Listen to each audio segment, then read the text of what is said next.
Hey, everybody, it's Scott Steen with winnersandwhiners.com coming to you with today in sports betting part two. This is the major leagues, and we're going to take a look at the full board here. We've got some early games, a lot of early games here today. So we're going to grip it and rip it and get right through it. And who better to do that with than my partner in crime? He is the one and only Scott Reichel. Scotty, what's up? Doing pretty well. I know baseball went decently for the two of us. I know it could have gone better had there been a couple more runs scored in one particular game. Yep. But as a whole, pretty good day yesterday. I know that we both were a fan of some plays that, we agreed on. I know one of them, for example, was the Twins-Royals. I was a fan of the under. It's a shame they broke the streak. You had four straight games that ended 4-2, and this game ended 4-1. What a damn shame. Put up one more run. What a damn shame. They almost had this streak going, but that was an easy under. I know that we both like the Arizona and the Oakland under there with Gallen and Bassett pitching. We like the Dodgers team total over. That looked pretty good. And we like the Padres Rangers over. So overall, decent day in baseball. Yeah, good. And we also like the Nationals and Braves over, which was a sweat-free win there. Yep, those were some. So we like those. Most of those did well. And there were a couple of losers in there somewhere, but for the most part, we did pretty well. I also had Padres first five, which I mean, of course, it's always. I told you the day after I lose a play of the day, they always cover. And team total they didn't get, and they had 6 runs in the second inning. So it helps when they started. It helps when they start a garbage pitcher. So I wouldn't know the feeling because I bet on them when they were against Robbie Ray. So I don't know what you're talking about. Robbie Ray, one of the best lines of all time. Man. The 5-inning no-hitter with 6 walks. Yeah, 6 walks, hit a batter. Yep. No hitter. Fun stuff. Robbie Ray. Mm-hmm. All right, so let's start with it. We got an early game here, man. 3:10 Eastern start time. Rockies, Astros. Rockies, they're reeling, buddy. I'm not surprised. Are you surprised, or are you surprised it took this long? I'm surprised it took this long. Nobody saw this coming. Sensatella goes against Greinke. Greinke fastball velocity way down. Nobody cares. He's adjusted though. His off-speed stuff's been really solid. Still got a 2.5 ERA. He still has that 12-6 ephus pitch looking thing. It's still very solid. Yeah, he can. It was an amazing thing. He used to be able to call his velocity when he was with the Royals. He'd say, here comes a curveball at 63, and he could throw it at 63. Well, now he's just telling batters that he's throwing a slider, and they still can't touch it anyway. So he's adapted to the environment. Yeah, this is a Colorado team that is just absolutely dreadful away from Colorado. The only issue I have is I have an issue laying -200 with Houston, but I can't back Colorado based on how they're currently playing.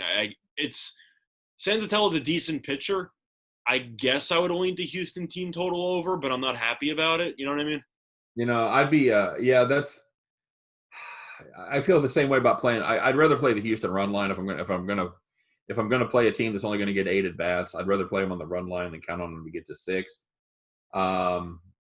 You're getting good value. You're getting 196 to 106 with the run line. Senzatello is probably gonna go 6 innings max. Max. I think he'll probably go 5. Yeah. Which means you should get 3 innings of Colorado bullpen, and I feel like that's all I really need to be told for a team total over. Again, it's basically the same bet. It's basically the same thing. So I'm going to lean towards the if you do go over, you get a little plus 115. What's the team total for Houston? 5.5. Okay. Yeah, 5.5, 3.5. Yeah, I don't really want to get involved there, but yeah, either one of those bets. I'm not going to play anything on that personally, but that's where I'd lean. Just fade Colorado's pitching staff and just hope for the best. That's the way that has gone lately. San Francisco and the Los Angeles Angels. Well, actually, that's okay. Let's go with that one. It's actually a later start time, but it's fine. It doesn't matter. Giants and Angels. I believe everybody has bought in on Dylan Bundy, my friend. They should. Either that or they're completely fading the Giants, and either answer would be correct in this case. Angels -240. Giants +216. 9.5 is your total there. I might play the Giants under 3.5 team total. If you're going to do that, I'd do the first 5 because that Angels bullpen is something else. Yeah. Although compared to some bad bullpens, Oh no. Their bullpen has improved over the last couple of weeks, but it's still not a bullpen I want to get to the window with, if you know what I mean. yeah, I would agree there. I would play. Yeah. First five. It's an issue with run lines because you're going to be paying a decent price, but I got to go with first five run line. Yeah, you're getting a little bit of a bargain there. The funny First five. thing with Cahill, though, because Cahill pitched less than 2 innings. He's got an ERA of 0 and a WHIP over 2. Yeah. So it's a fun little balance he's got going there. Angels for me are the move. I think the Angels should really be minus 240 against anybody? Not really. But the Giants have – you want to talk about the Rockies plummeting down to earth. The Giants have fully embraced the fact that they're going to be spending the next couple of months in the basement. And I don't expect that to change anytime soon. A couple of years. Their farm system is brutal, and they have Gabe Kapler as a manager. So, yeah, probably a couple of years. First five minus 155, laying a half there. That's probably the way I'd lean. That's how I'd lean. Am I thrilled about it? No, but Bundy should give up, 2 runs max here, and Cahill. Yeah. I think Cahill could easily give up 3 in the first inning, so that wouldn't surprise me. You get your full complement of at-bats, which is the nice thing there. Padres and the Rangers. I'm going to lean to the underdog here. I know Minor hasn't been great this season, but I know the Rangers also lost yesterday, but I'm going to chalk that up to Lyles being terrible. But I actually like the way the Rangers have played baseball over the last week. They've definitely, I'd say, responded well to a very bad start. I thought the whole Tatis 3-0 Grand Slam controversy was a bunch of nonsense, though. And I kind of wish that the Rangers would grow a backbone a little bit. But other than that, in what way? What's your beef there? Do you know what I'm talking about or no? No. So there was a thing that happened yesterday. As you know, the Padres ended up scoring like 15 runs. They killed them, right? Right. So they were up 7 runs. I forgot what inning it was. They were up 7 runs, and Tatis was up at the bases. Is it another unwritten rule shit? Yes. It's an unwritten rule thing. So I'm just going to get into it briefly. It was 3-0 to Tatis with the bases loaded, and the Padres were up 7, right? And apparently Tatis swung away on 3-0 and just launched a grand slam. And after the game, the Rangers manager was saying, I didn't know that we're swinging on 3-0 down 7 now. I guess the game has changed. So he kind of made a backhanded, unwritten rule comment. And Tatis admitted after the game, apparently his manager told him not to swing, and he missed the sign. So I guess both managers were on the same page a little bit, but I think the whole thing's stupid. I think if you're down 3-0 to Tatis with the bases loaded, and the guy's, 1 behind the home run league lead, you should probably not groove him a fastball right down the middle. That's my takeaway. But that was the main takeaway. So Tatis hit a grand slam, and then the next pitch, Texas pitcher launched the ball behind the batter for San Diego, and you had a little pause in the action for a bit. No brawl or anything, but he threw it behind the batter, which was pretty much all you needed to know. So, yeah, there was a whole issue post-game about unwritten rules being down 7 innings, hitting grand slams and stuff. So, so many of the unwritten rule controversies could just be eliminated if one side wouldn't suck. Correct. Now, the one thing I will agree with the unwritten rule is if you bunt to break up a no-hitter down 7 runs. I can get behind. Okay. If it's 1 run, you should be bunting. If you're down 7, all right, relax. You can get off your high horse. That's the one unwritten rule I'll agree with. When it comes to the swinging away on a pitch right down the middle, and you're going for the NL MVP, and you're probably the favorite for the NL MVP right now. Right. I don't know how you don't expect him to hit a grand slam there. I'm impressed San Diego's manager actually told him to not swing. That was the more impressive part of the story for me. But I'm kind of happy that he's buying any of it. I don't know that I buy any of that. I don't know, but it plays a lot better if you come out and say, well, he swung through my take sign. See, even if he made it up, that's a hell of a PR move by the Padres manager. I kind of respect it either way. It's much better than the truth, where the manager should come out and say, well, the Texas, you should tell your pitcher not to suck. Why did you tell him to swing? Do you know who that's Fernando Tatis? Why do you think I told him to swing? Because he's one of the best players in baseball. Best home run hitter in the majors right now. When we got the bases juiced, sure. 3-0 right down the middle. He's throwing me a home run derby pitch. No, I'm going to tell him to bunt while we're at it. What do you? If you're the manager of San Diego, all you have to do is go, have you seen our bullpen? Yeah. You think 7's enough? So that was the main controversy there. It has nothing to do with my thoughts on the matchup, but I just thought that was worth talking about. So I'm with Tatis. I think the unwritten rule stuff in baseball is stupid. I think if they were important enough rules, you would have written them down a long time ago. But whatever. If Texas feels like they're getting embarrassed, I'm sorry that you started Jordan Lyles in a baseball game. Sorry. So today we've got a day game in Texas, that's always pleasant. It's going to be. I'm curious if either team's going to start throwing at each other. What's that? I'm curious if you're going to start seeing teams throw at each other in this matchup. I doubt it. It seems like they kind of squashed the beef post game. Yeah. I don't know if you think something will carry over. What do you? Because you've got Minor going against. Do you think Minor or somebody throws at Tatis? I don't know. You threw it behind the guy yesterday who was after Tatis. They still didn't get quote unquote retribution. I think it's over. I think it might be, but I'm telling you, keep an eye out for it. They might be throwing at Tatis. That's all I'm saying. Well, I'll be watching that game, so we'll see. I'm going to lean to Texas, though. I know Miners has been underwhelming so far this season, but I don't even know who the Padres pitcher is. So Morillon?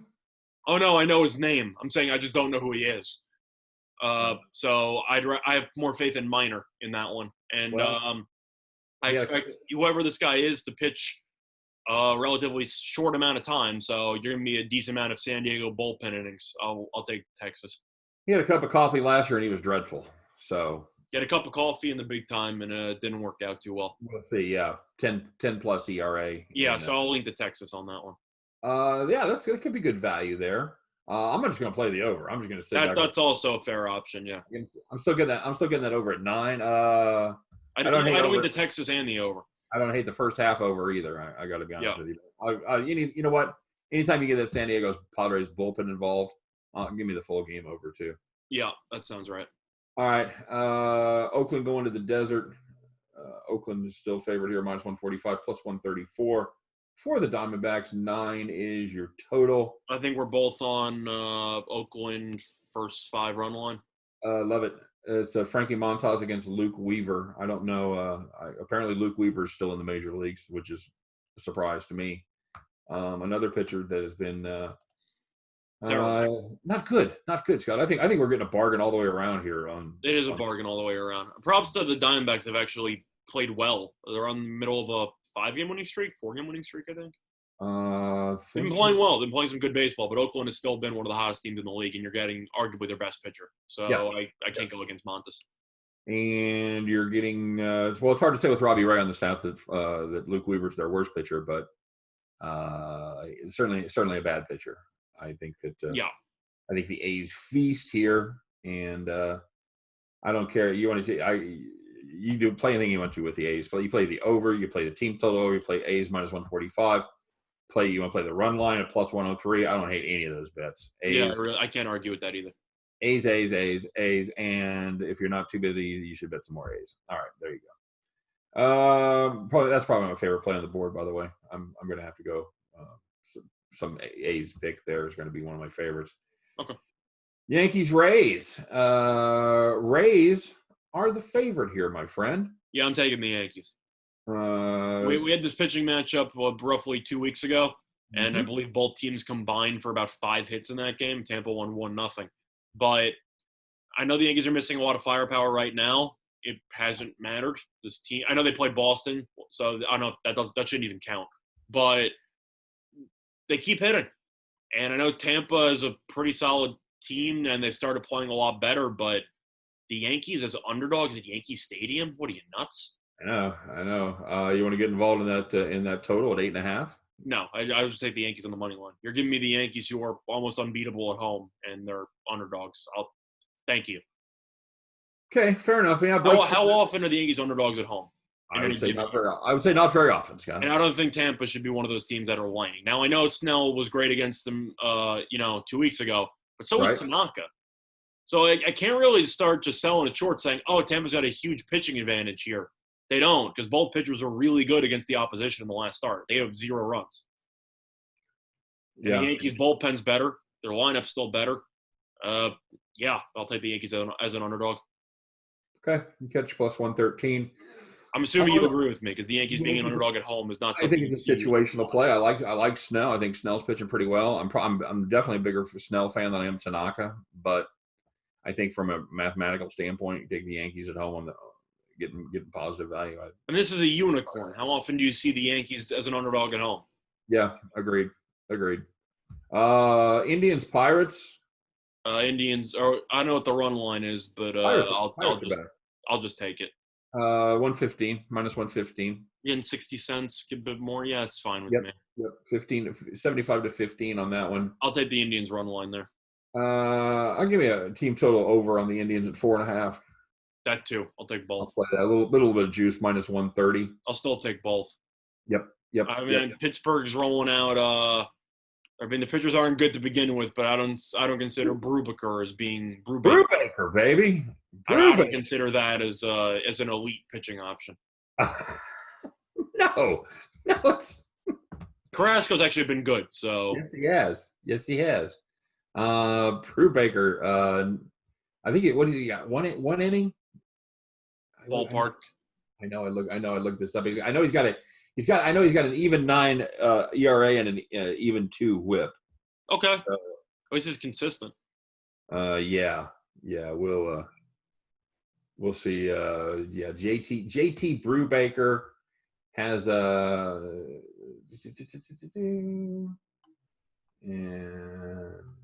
I think we're spending a lot of time on this. He's not good. Yeah, he's not no bueno. Let's no bueno. Yes.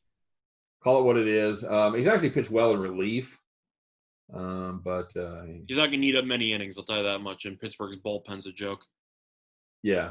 Bad as a starter, decent as relief, and the Pittsburgh bullpen is just so bad. Mm-hmm. What do we got next? Mets and Marlins. The Marlins fighting for respectability. I'll go Mets money line here. I know it's like minus 170. I get it. And you could argue for a run line here, but Peterson's been very good. And the Marlins have, I don't want to say they've fallen apart, but they're starting to show they're showing a lot of holes in the armor. Lost 3 straight. Mejia goes for the Marlins. I'm assuming you agree with me. You like the Mets here. Peterson's been good. Peterson's been good, and the bullpen's actually not been a complete gas can for the last 2 weeks.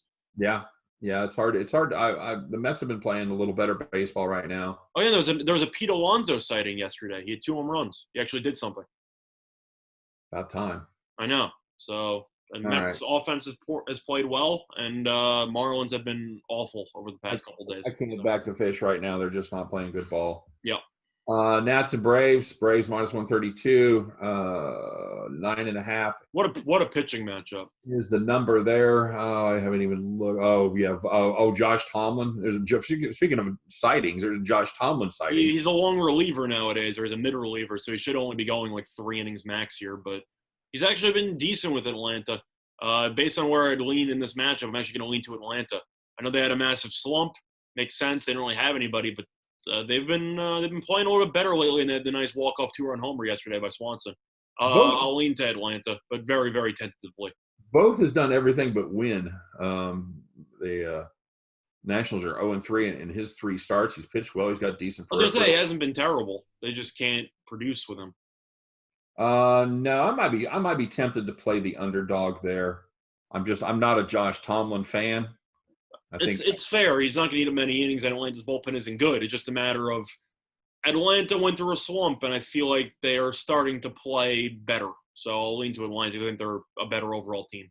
All right, I'll fade you there. I'll take the Nats at plus 1. You can fade me. I'm not playing anything. It's just that's my thoughts on the matchup. I'm fading Josh Tomlin is what I'm doing. Okay. Mariners, Dodgers. I like Gonzalez, but I'm assuming we have to take the over here, right? Dodgers minus 233. The overs are roughly 9. Dodgers offense has been playing really well.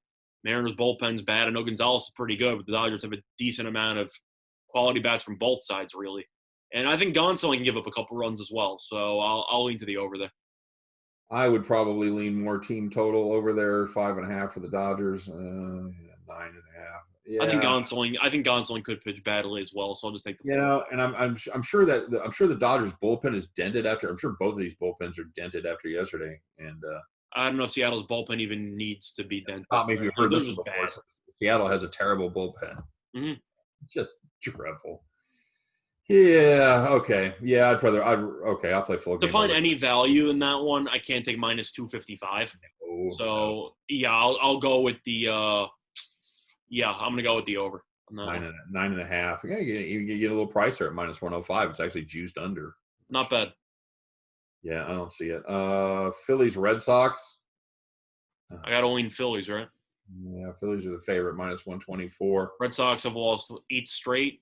Awful team. Godley's been useless. He has an ERA of 8. Eflin's actually looked mediocre. Is he a good pitcher? No, but Boston's offense has kind of fallen asleep.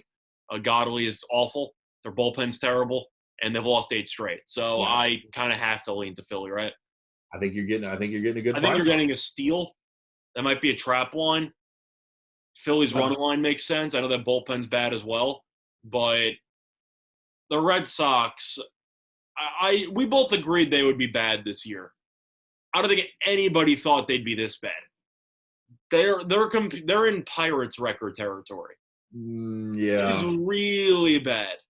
They're comfortably in 5th place. That's how you should put that in the AL East. So I don't know what the Phillies run line is at a plus price. It's not bad. If you want to be safe, it makes sense also to take the money line. But I think you have to go with Philly. You're picking up 40 cents in value, man. And that's not worth it. But the actual money line is worth it at that point. Yeah, you're going from minus 125 to plus 115. I'll pass on that. But the money line's good, so I'll take Phillies. I think minus 1.25 is a good price there for better team, better pitcher, playing better. I agree. Kick the Red Sox when they're down. Yeah. Blue Jays, Orioles, the team everybody thought would be in fifth place is not. The Orioles, a small home dog there, plus 126. I'm leading Toronto.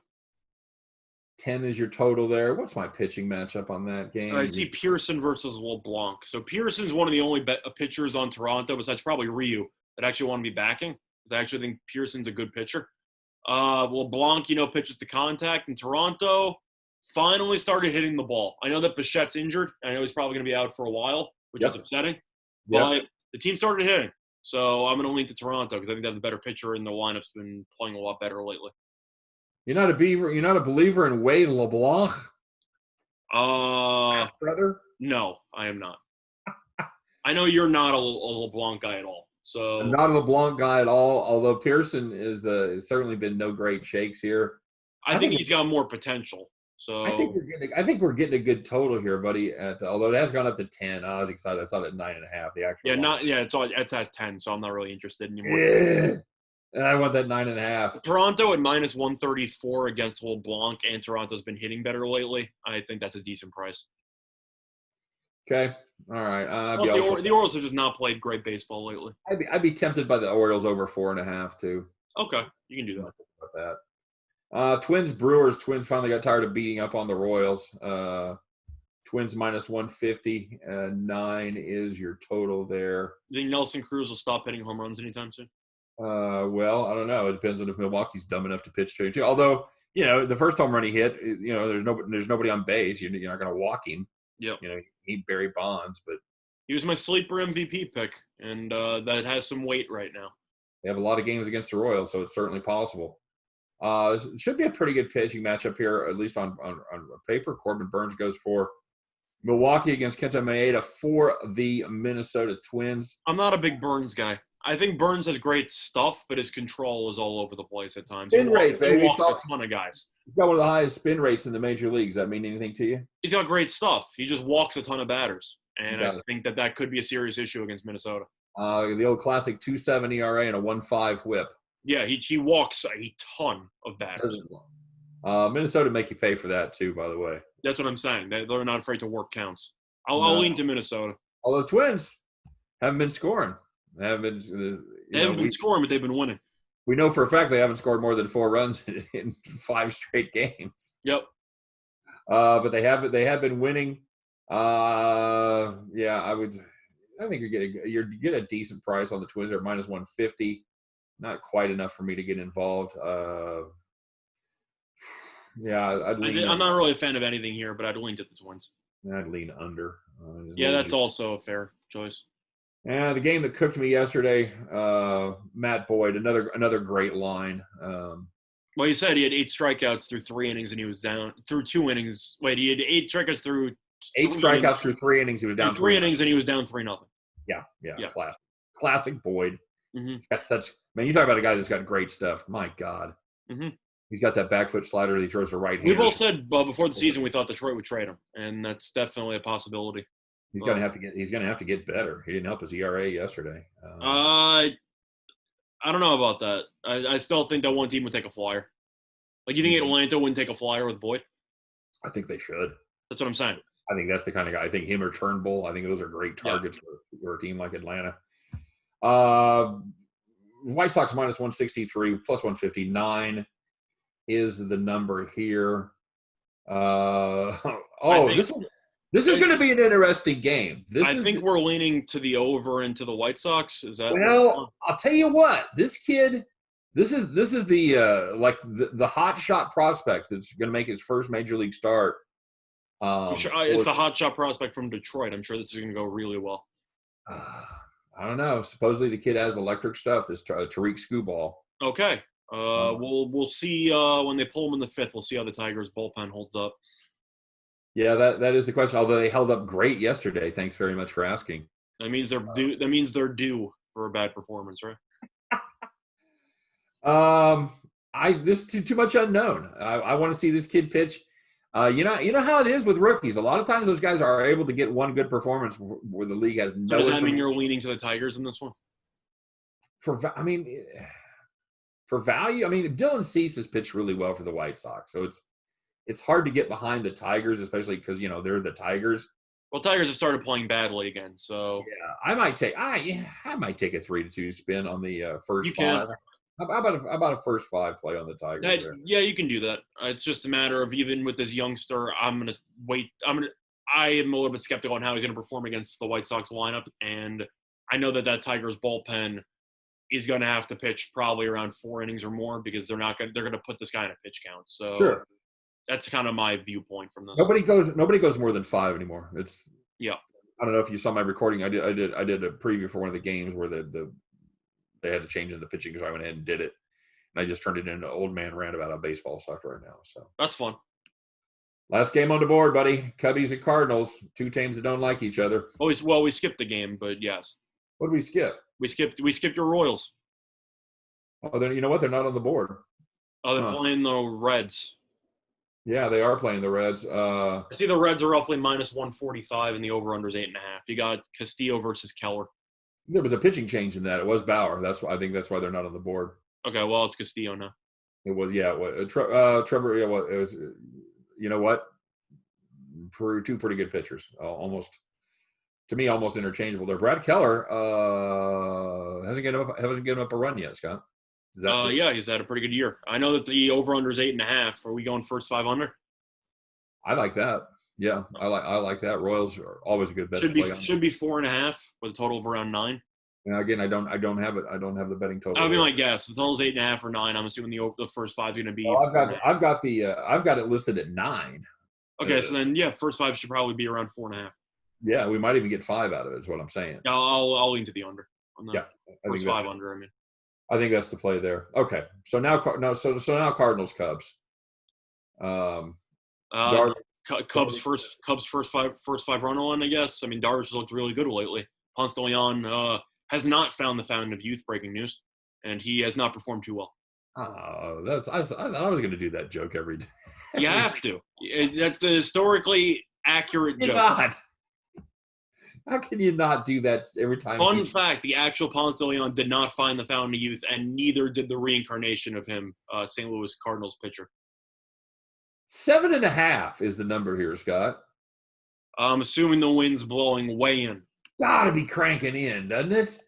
And with Darvish and his tendency to give up the home run balls, I'm actually kind of thrilled the wind's blowing in if I'm going to be taking Chicago. Let me see. It just so happens Chicago is the first one that comes up on my the wind is going to be it's going to be at 10-12 coming, of course, from north to northeast. Yeah, so I'll link to Cubs first 5 run line, because I'll just go against Ponce de Leon. Ponce de Leon. Yep. Cubs on the first 5 run line. Funny you should say that, Scott. It is Like minus 130. minus 130. There you go. Yeah. Minus a half, minus 130. I think that's a fair play. And again, we always like playing the first 5 run lines. Why? Because you're guaranteed to get the same number of bats as your opponent. That's a good thing. It's a good move for home teams, especially. Is Darvish due for a stinker? Potentially. Depends if you believe in the concept of being due for anything. Well, I'm just saying, is he out? He's definitely performed a lot better than people anticipated this season, but it's a slippery slope when you start assuming people are going to be bad because they've been good up to this point.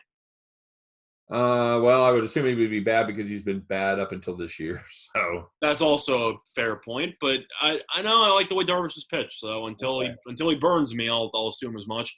So I have a lot less faith than Ponce de Leon in this matchup. If we say that regression is coming, we sound smart and like we're using all the analytics. But if you say he's due, you sound like he's due for a bad game. That's stupid and it's not a thing. Yeah. Okay. All right. Fair enough. I just wanted to make sure I got the rules. So what are you playing there? Cubs first 5. Cubs first 5 run line minus 130. I think Ponce de Leon can get killed. It wouldn't surprise me. All right. You know what? The Cubs are playing terrible baseball right now, by the way, Scott. They are. That's why I'm not taking them to win the game. I'm taking them to win the first 5 innings. Okay. Well, fair enough. I don't want to see Kimbrel, and I know first 5 I'm guaranteed not to see Kimbrel, so that's a win for me automatically. Kimbrel hasn't been showing up much lately, my friend. It's a good thing. Yeah, it is a good thing. We gave him a nice vacation in the bullpen. Yeah, Cardinals have a nice little run there.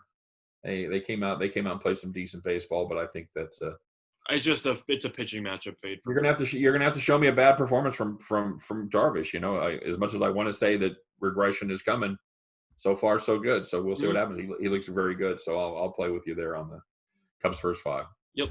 All right, my friend. That's a baseball show. Congratulations. We got that in the pocket. Should be a fun day of baseball, man. This is. You know, I know the pandemic is horrible and it sucks. It's giving us sports during the day. It's a good thing for you and I. We have something to keep an eye on, something to bet on while we're putting all of our stuff together. So there you go. I'm going to be watching the Islander game tonight, so that's going to be where my attention's at. Islanders shut them down, baby. Hopefully, I'm hoping for the sweep, especially with potential Flyers Montreal series turning into a war. So we might have a decent amount of time of rest. But plus, as a Yankees fan, I'm always scared of the 3-0 lead. So I'm not going to immediately pencil the Islanders into the next round. If you know, it's done. It's over.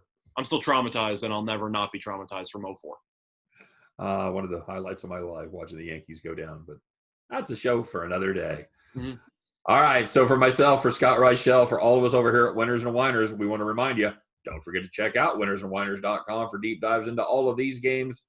Every game, every day, 100% free. You know the drill. Winnersandwiners.com, the #1 site for predictive analytics and for predictive analysis in the entire world. So for all of us over here at Winners and Winers, we appreciate you guys stopping by. If you have any takes, if you've got any hot plays, put them in the comments section. Let us know what you're on, man. Share the wealth, brother. Share your knowledge and let us know what you're playing. All right.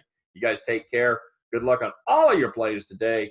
Scott and I, you know what we'll do? We'll be back and we'll see you again tomorrow. Take care.